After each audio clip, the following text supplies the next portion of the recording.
After several days testing, the first challenge for the teams is to qualify by getting their submarines to pass through the control gates.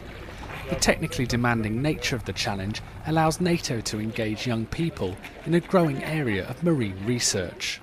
Increasingly, robotic submarines are used in everything from neutralising sea mines and scientific research to deep water industry.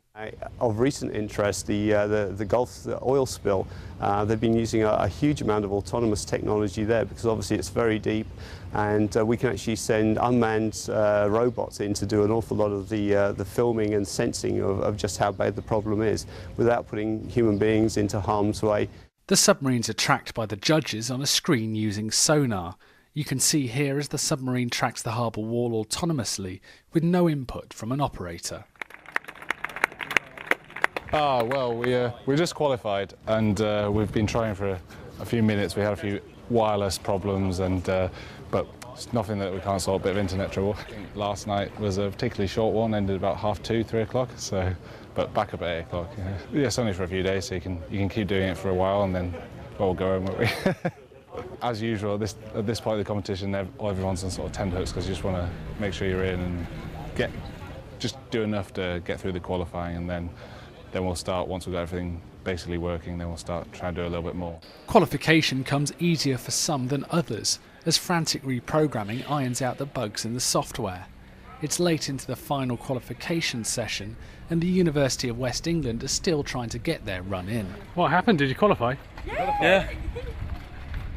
Went to the gate, and it's just waiting for it to come back up. But as the submarine fails to surface, they quickly grow concerned. A diver goes in to try and recover it, but as time passes, the chances of the submarine being flooded increase. Salt water in the electronics could spell the end of the team's competition. If you get a freshwater flood, it's quite often recoverable. Salt water isn't quite so forgiving. So to get a seawater leak inside an electronics vessel is going to be pretty catastrophic for the teams. Only you guys. What's really impressed us is the build quality of the vehicles. They have been remarkably robust. We've had no major flooding incidents, which really is a stopper. Could Rob see the flash, mate? We're dry. I mean, yeah, we're dry. They may be through to the final round, but sterner tests await as the competition goes into its final day to decide who will go home with the honours.